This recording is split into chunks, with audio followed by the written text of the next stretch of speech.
Good morning. Welcome to Holston Valley Unitarian Universalist Church. I am the Reverend Tiffany Sapp, the minister of this church, and I'm so glad that you could be with us today. Please be aware that this service is being live streamed and recorded. And if someone could spotlight me, I think that might help us a little bit.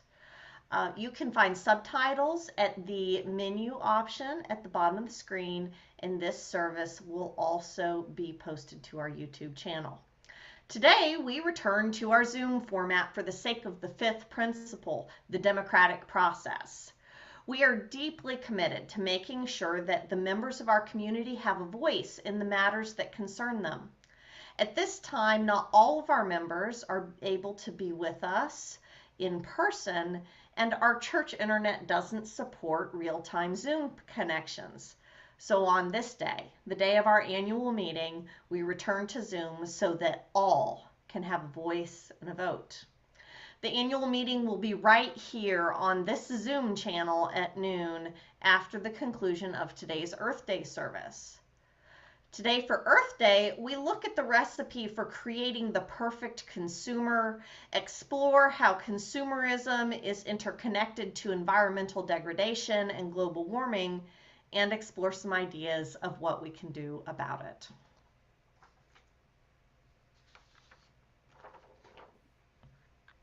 Good morning. I'm Spencer Conco, your service leader here today at Holston Valley Unitarian Universalist Church. We welcome you, old friends and new, young and old. You are an essential part of our celebration today. Whether today is your first Sunday with us or whether it is your 1000th, we are stronger because of your presence. We are one people of many beliefs, many origins, sexualities, and genders. We are all growing, all learning, all loved. Just as you are welcome here. Our Chalice Lighting comes from Adrienne Marie Brown's Emergent Strategy, where she quotes Shane Bernardo, founding member of Swimming in the Detroit River, an environmental justice storytelling collective. So if you have a chalice or a candle that you'd like to light with me, please join me now.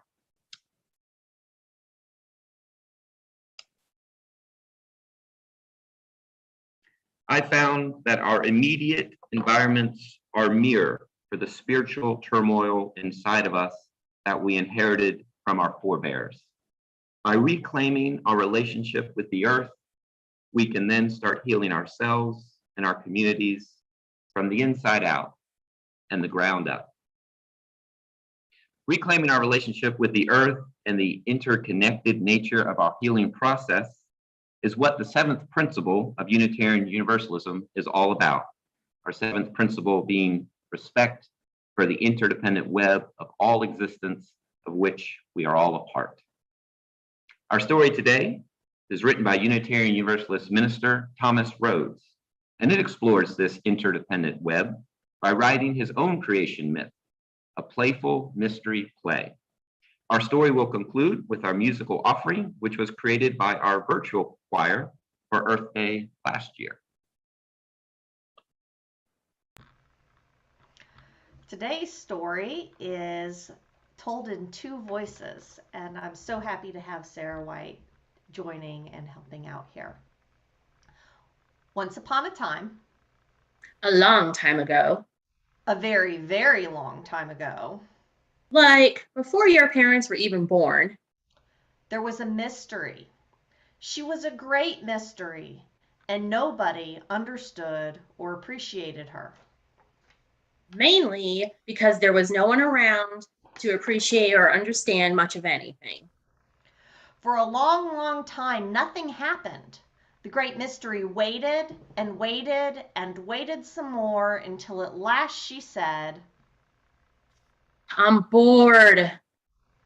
And so the mystery set the stars in the heavens and planets to circle the stars and comets to wander to and fro. And it was all very beautiful. But after a couple billion years of watching, the mystery decided that it was still boring. The mystery was lonely. She wanted someone to play with. So she looked among all the stars and planets, but some of the stars were, Too hot, and others were, too cool, and some of the planets were, too big, and others were. too little, But finally, she found one that was. just right. The planet was covered with water, but there were huge chunks of land sticking out, and even mountains and plains and rivers. Best of all, there were tiny, tiny creatures called protozoa that lived and squirmed in the water. Come play with me. The mystery said. But the protozoa just kept on squirming like they hadn't even heard her, which isn't surprising because they didn't have ears. After another couple of billions of years of watching the stars and planets and comets and the squirming protozoa, The mystery was bored again. and then the mystery got an idea. She decided to glue some of the protozoa together with stuff called protoplasm. When they were stuck together, the protozoa began working together. They formed eyes and feet and mouths and stomachs, And ears. so they could see and move around and eat and digest. And hear me. But even if the new creatures could hear the mystery, they didn't pay much attention to her. Instead, they watched each other, and they moved around and ate and digested each other too. At least it was more interesting than watching the stars and planets and comets. It was more interesting because as the new creatures watched and moved around and ate and digested, they changed, they grew, they evolved. And soon there were all kinds of different animals in the seas and on the land, and mountains and rivers. And one day the mystery had an idea about all these animals. They would make great playmates. And so she waited and watched as the animals continued to evolve. And sure enough, after another bazillion years, she saw them. They were really funny looking. All of their fur was stuck on top of their heads, and they walked on just 2 feet, and best of all, they could talk. They would be so much fun to play with. The new creatures had problems, though. They didn't have any fur, so they were cold most of the time. And they didn't have big teeth or sharp claws, so they had trouble getting food to eat. So the mystery gave them some fun ideas for making fires and growing crops. And for a while, everything went just great. The new creatures called themselves humans, which meant from the earth. And for a long time, humans lived in balance with the other creatures. The mystery enjoyed watching the humans and giving them new ideas. But she was always careful to make sure that the humans never saw her or heard her directly. Because then she wouldn't be much of a mystery anymore. The humans were curious, though, and wanted to know more about the mystery. Was the mystery at all human like they were? Did the mystery care about them? Of course I do. If they prayed hard enough, would the mystery make their crops grow? Perhaps, but only if you take care of the earth. Or punish their enemies? I don't think so. Your enemies want me to punish you, but I won't do that either. The humans had lots of other questions too, like where did we come from? What are we supposed to do with our lives? And why do people get sick, suffer, and die? But the mystery was silent about these things.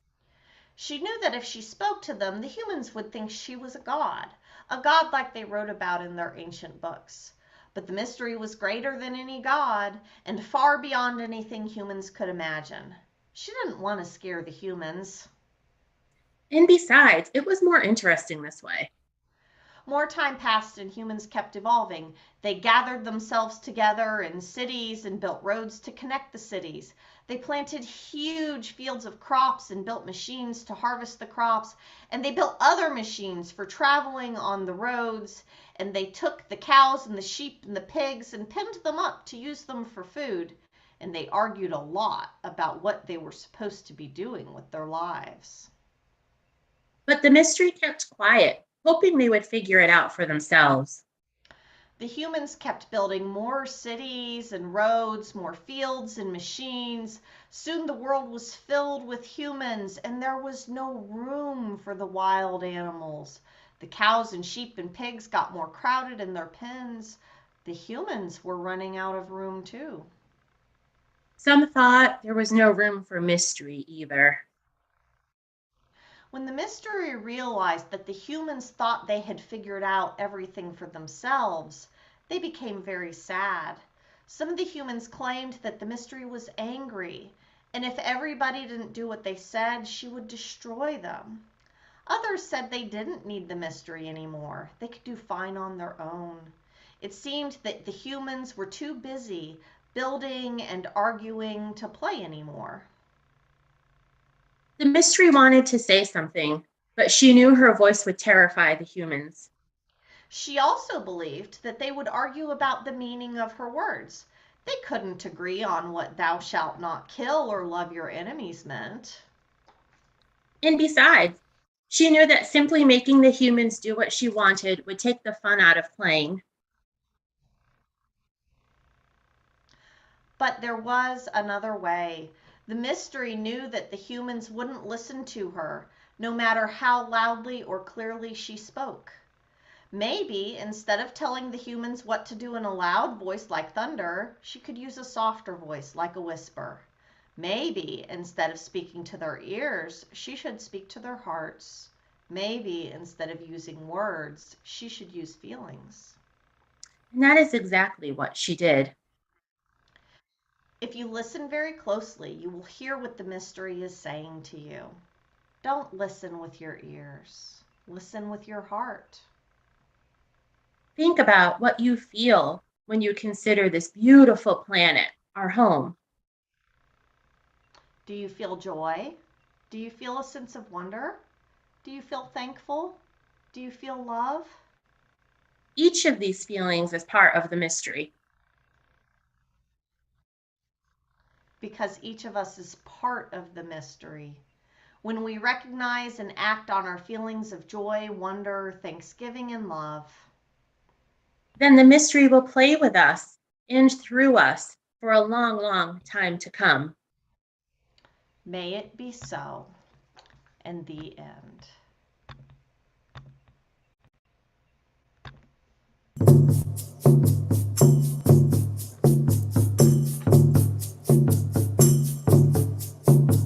The earth is our mother, we must take care of her. The earth is our mother, we must take care of her. Hey young ho, young hey young young. Hey young ho, young hey young young. Her sacred ground we walk upon, with every step we take. Her sacred ground we walk upon, with every step we take. Hey young ho, young hey young young. Hey young ho, young hey young young. The earth is our mother, she will take care of us. The earth is our mother, she will take care of us. Hey young ho, young hey young young. Hey young ho, young hey young young. The sky is our father, we will take care of him. The sky is our father, we will take care of him. Hey young ho, young hey young young. Hey young ho, young hey young young. The sea is our sister, we will take care of her. The sea is our sister, we will take care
Hi, I'm here. The earth will take care of us and we will take care of the earth. We are bound in a network of mutuality, which is a blessing. And our network of mutuality extends to each other in this community. We welcome you to come to this community with all that you are. Your joys and your concerns are welcome here. If you're with us in Zoom, I welcome you to type your joys and concerns in the Zoom chat. I might end up reading some of what you type out loud, so please only share what you're comfortable sharing with everybody.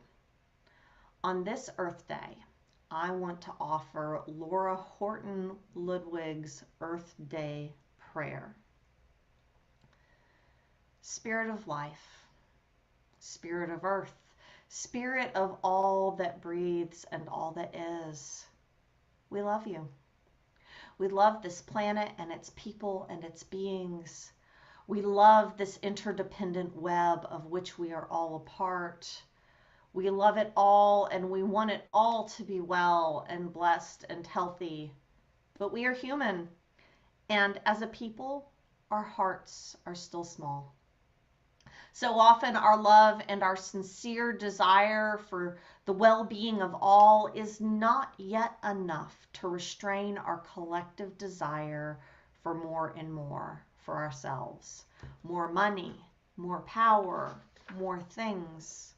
So often we act in the service of that desire for more in ways that harm our fellow humans and the countless beings with whom we share the earth.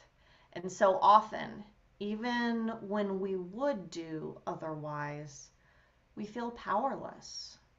The problems are so big, the scale so enormous, what can one person or one small group really do? But today, let our prayer be for hope and commitment to stay in the struggle, to do what is right as best we can each day, and to love you, Spirit of earth and ocean, stars and rocks, beings of every kind, not least our human neighbors, to love this glorious whole as we love ourselves. For we are you, and you are us. Blessed be. We express joy for the coming summer. I express joy for the beautiful turn of weather, for opportunities to go outside. And we recognize that there are so many unspoken joys and concerns in this community, and we hold them all in our hearts. We hold our community's sorrows with tenderness and hope for healing. We hold our community's joys like a new sprout emerging from the ground. And we hold all of this and whatever remains unspoken in our hearts as we center our practice on loving kindness.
All right. Our reading today comes from April 3rd's New York Times in an article called Climate Optimism. This excerpt is titled Channeling Despair. Experts and advocates want to capture legitimate concerns and funnel them into action. The world's governments and biggest businesses have set goals to reduce greenhouse emissions in the coming decades, but they will need the public's help and support. One model for this is road safety. Drivers can reduce their chances of crashes by driving carefully, but even the safest can be hit.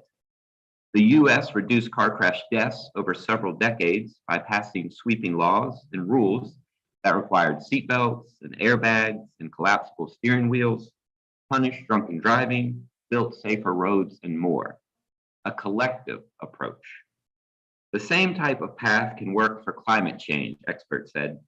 Cutting individual carbon footprints is less important than systematic changes that governments and companies enact to help people live more sustainably. While individual action helps, it is no match for the impact of entire civilizations that have built their economies around burning carbon sources for energy. The need for a sweeping solution can make the problem feel too big and individuals too small. Again, feeding into despair.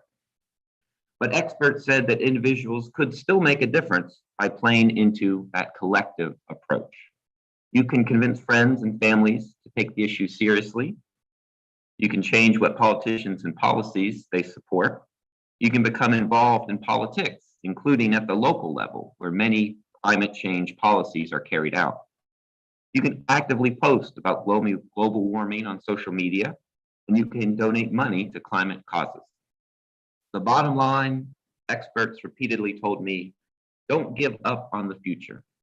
Look for productive ways to prevent impending doom.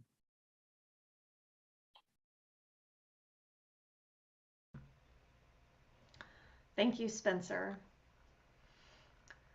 13 years ago, even though it feels like a lifetime ago, I was headed to downtown Atlanta to learn the secrets of marketing. I had recently taken over the management and marketing functions for the small business I had worked for. Both the owner and I knew that I had a lot to learn, so it was worth the investment to send me to a weekend seminar crash course on professional marketing strategies. I don't know what my young and supremely optimistic self was expecting to encounter, but it certainly wasn't what I got. I was taught during that weekend, in no uncertain terms, that you don't sell your actual product. Instead, you attach feelings to your product through messaging and design, and you sell the feeling. Or, more often, the solution to the feeling. These marketing experts identified 5 major emotions that motivate people to buy products. And while I can't remember all of them, I remember the ones that made the biggest impact on my soul: fear and jealousy. Honestly, that revelation took the wind out of my sails.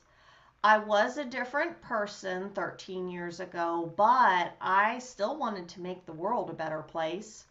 Manipulating people into feeling bad and then presenting my product as a solution to the bad feeling, well, it felt bad.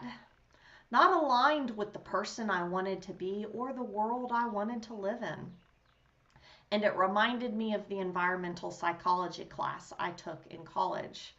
Our hippie professor had outlined for us the rise of the Industrial Revolution and how wave after wave of new inventions and refined manufacturing techniques created drastic improvements in quality of life and expanded the American middle class. As a result, the American consumer became one of our country's most significant resources. He told us how manufacturing companies first competed with each other by creating high quality, long lasting products that people actually needed. But then they saw that they were putting themselves out of repeat business. Because even if you're the very best and beat out all of your competitors, and American homes are filled with your product, eventually you will run out of customers if no one will need a replacement product for 40 years. When this trend emerged, the creation of truly useful products slowed down and strategies had to shift. So the focus shifted from creating the best products to creating a culture of consumerism. Businesses became less about understanding what people needed and providing that, and became more about convincing people to buy what they didn't need, mostly through emotional manipulation. And it seems to have worked pretty well. To the point that when I came onto the marketing scene, it wasn't about selling my product, it was about making people feel jealous or afraid or inadequate, and then presenting my product as a way to feel better. The blog Honey Copy points out that Listerine essentially created the term halitosis and then turned it into a made-up medical condition that is now even listed on WebMD. And so all that so that they could sell their product to people that they made worried about their breath. The health and beauty industries might be the worst, but the subtler promises of status, if we buy the right car or have the right phone, are playing on our negative emotions as well. Even bigger than these specific product-oriented manipulations is the idea that if people are regularly afraid, exhausted, and insecure, they will seek relief in consumption. And while this may not always drive people to your product specifically, it creates a culture that makes it easier for everyone selling products to profit. If you need an example of this, just look at all the junk people buy at Christmas. All of this unnecessary consumption then diminishes our natural resources, pollutes our world, which should be a concern for us every day, but comes through as especially distressing on Earth Day Sunday. So based on this education I've received and on my own observations, I present you with the recipe for the perfect consumer. Start with an overcrowded work week and exploitative employers that leave us drained, frustrated, and maybe dehumanized. Remove family and friend support, convincing us that we must do all these tasks by ourselves that were once accomplished by community and close family. Raise the pressure to present a perfect life on social media. Attach worth to things while removing it from people. Stir in depression and anxiety while sifting out affordable care for physical and mental health. Reduce educational standards. Mix well and simmer in an informational stew where the news makes you afraid, the pundits make you angry, and TV stars make you feel ugly.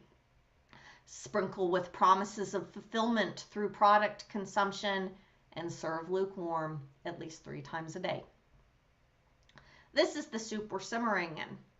Very few humans have been able to escape it, though I do know a few who live off the grid or in intentional communities. I know others who are very conscious of where and how they consume and do very well personally. Frankly, I've been impressed by several of you here who focus on reusing everything, shopping small and local, and investing in sustainable products designed to last. And yet, as a whole, our culture is stuck in a vicious cycle. We are stressed, and the less privilege we have to protect us, the more stressed we are. In this stress, we often consume more. Maybe shopping gives us a momentary feeling of well-being. Maybe a product makes us feel safer or more control of our lives. Maybe we've been pushed towards self-care as something we consume instead of something that we live.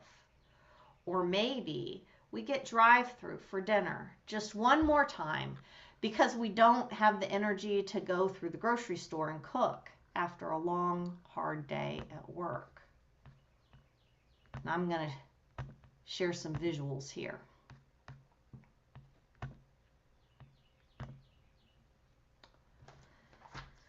So, the excess consumption leads to environmental harm, including deforestation, pollution, and global warming.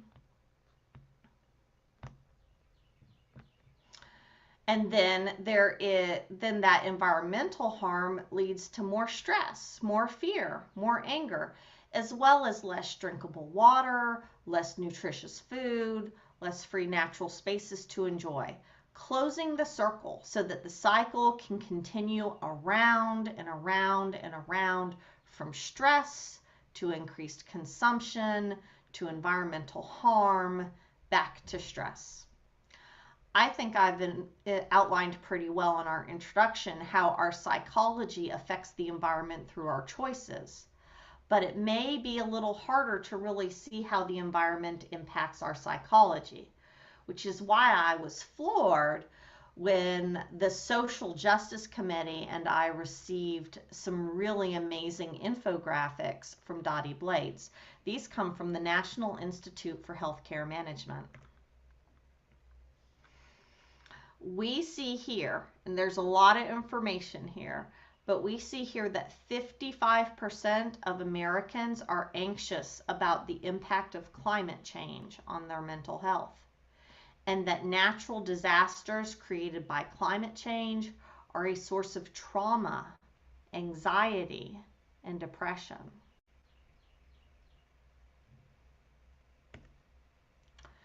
We see that it is especially impacting young people who no longer feel optimistic about the future. Look, when you ask them how they feel, 66% say sad, only 30% say optimistic. And I can tell you from talking to our parents and our youth that I trust these numbers. These are big feelings, and honestly, I can't blame them for their worry. I wouldn't feel right trying to talk them out of a very authentic response that they're having.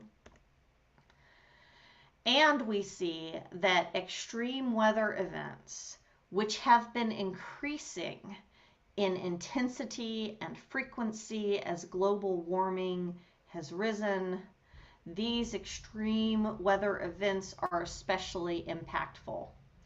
This is something I've witnessed firsthand, as some of my closest friends are still navigating the mental health impacts of Hurricane Michael when it hit Panama City, Florida. So y'all, this is a lot of bad news, and I don't like bad news. If I wanted to make people feel bad, I really could have just stayed in marketing. So, what is the good news here? The good news is that we can disrupt the downward spiral of stress and consumption at any point in this process. Once we know the problem, we can start thinking about the solutions. Some of you have already become more mindful consumers, finding a point of resistance in how and what you purchase, and in how and what you don't purchase.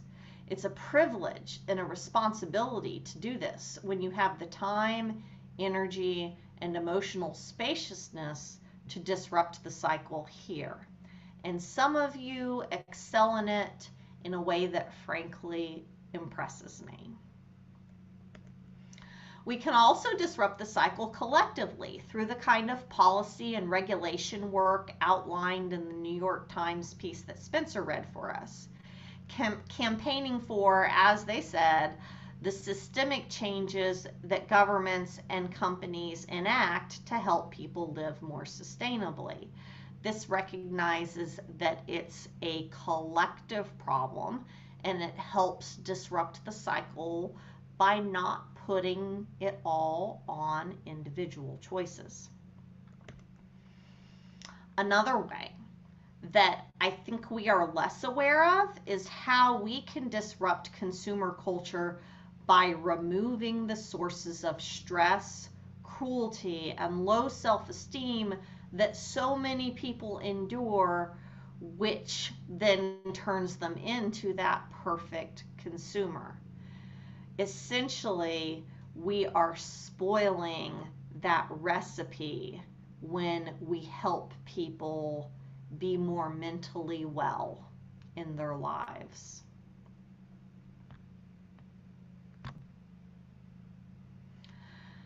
The National Institute for Healthcare Management also outlines ways we can build resilience in our communities that disrupt this recipe. They have a recipe, they don't call it that, but I do. They have a recipe for more resilient people and communities, and here's what it is. Strengthen social networks. Equip people with mindsets that can focus on sources of positivity and hope. Create healthy communities that are well connected, have a solid infrastructure, and are built on economic and social equality. And equip people with a sense of meaning and purpose, which will help them navigate the struggles of life. And these are the things that we can do. I might even argue that those things in that recipe are things that Unitarian Universalist congregations are especially equipped to do. Our principles are all over this recipe. The free and responsible search for truth and meaning, justice, equity, and compassion in human relations, protecting the interdependent web of which we are all a part. As far as I can tell, the antidote for environmental despair is meaningful action, and it does help me to know that I'm doing my part and I'm teaching my kid how to do their part in resisting this vicious cycle through as many of these entry points as possible. It's not enough for one of us to be doing the best we can, but we are not one. We are many, and our numbers grow every day. Not just engaging in better consumption practices, but also building a world around equity and a better life that makes excessive consumption less necessary. We each have different places that we can disrupt this cycle. Employers, businesses, and even marketers have unique leverage points they can exercise to shape people's quality of life and perspective in ways that will disrupt the cycle beautifully. Teachers, parents, therapists, social workers, and people of faith can disrupt the cycle by offering education and healing and strengthening people's mental health. And as humans who share this planet, all of us can do our part to create a world and a lifestyle that is more sustainable for all of us. May it ever be so. And may our eyes be opened to the ways that we can do our parts.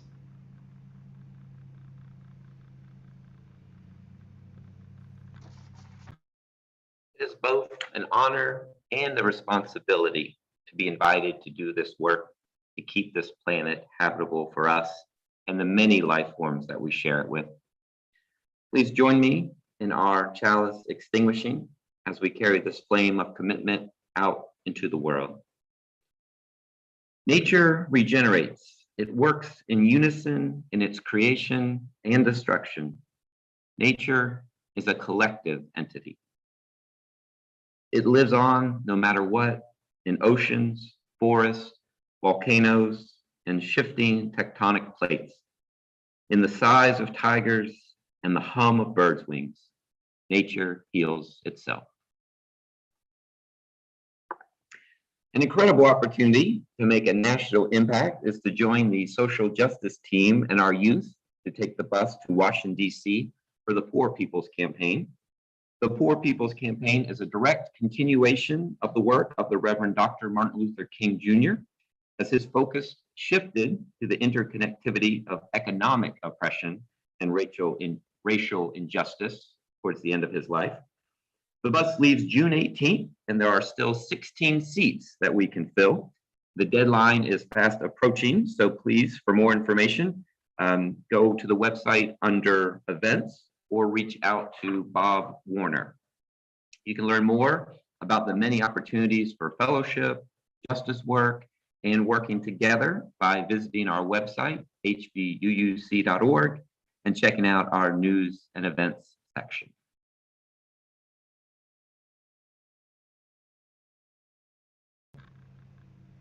Our annual meeting will be beginning in just a few minutes at noon. If you're on Zoom, please don't log out. Just leave it open, stick around here, and we will move right into the annual meeting after we've had a little bit of a break. If you're on YouTube and you're a member of this church, it's not too late to find your link to the Zoom meeting and join us. I'd also like to invite all of you to our favorite local farm for a picnic and bonfire this Saturday. We are about to experience some transitions here at Holston Valley, and there are some really important people we need to say goodbye to. So Religious Education and Dana York are collaborating to host an evening of fellowship at Grand Oaks Farm. We invite everyone to come with their picnic blankets, chairs, and food to gather and say farewell and good luck to Spencer Conco and to the Live and Good family as they relocate to new chapters in their lives. Weather permitting, we will have a bonfire. Bring your outdoor games or your bubbles. This will be from 4 p.m. to 8 p.m. this Saturday. And you can find more information by reaching out to Sarah White or by visiting our website. Today's postlude will be a recording of hymn number 61, Lo, the Earth Awakens for You. And this is our last recorded postlude for the foreseeable future. So because of that, Karis and I thought it was a good time for us to express our gratitude to all of our music creators here at Holston Valley Unitarian Universalist Church. So many have played a role in it. We want to express a special big thank you to Kim Ray and to Wendy Hurl for their massive contributions to our virtual musical library, which has kept us moving and grooving since March 2020. Kim and Wendy, I think I can hear the clapping rising up from all the computers all over the Tri-Cities right now. Thank you so much. Our benediction comes from an awesome little book called Voices from the Margins. It's an anthology of meditations written by Unitarian Universalists who hold at least one marginalized identity. This is a prayer for living intention. If we have any hope for transforming the world and changing ourselves, we must be bold enough to step into our discomfort, brave enough to be clumsy there, loving enough to forgive ourselves and others. May we, as a people of faith, be granted the strength to be so bold, so brave, and so loving.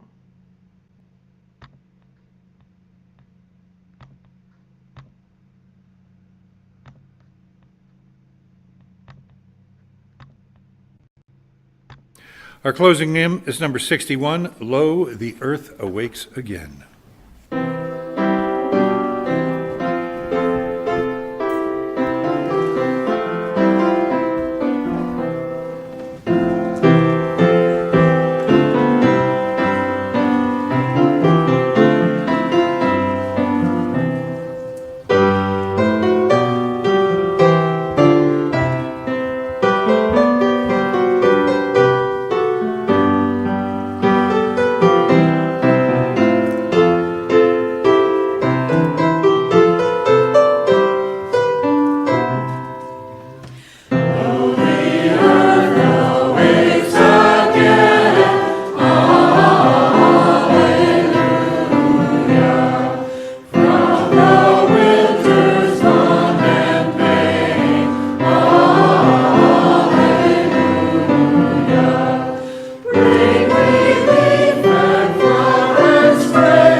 consumerist.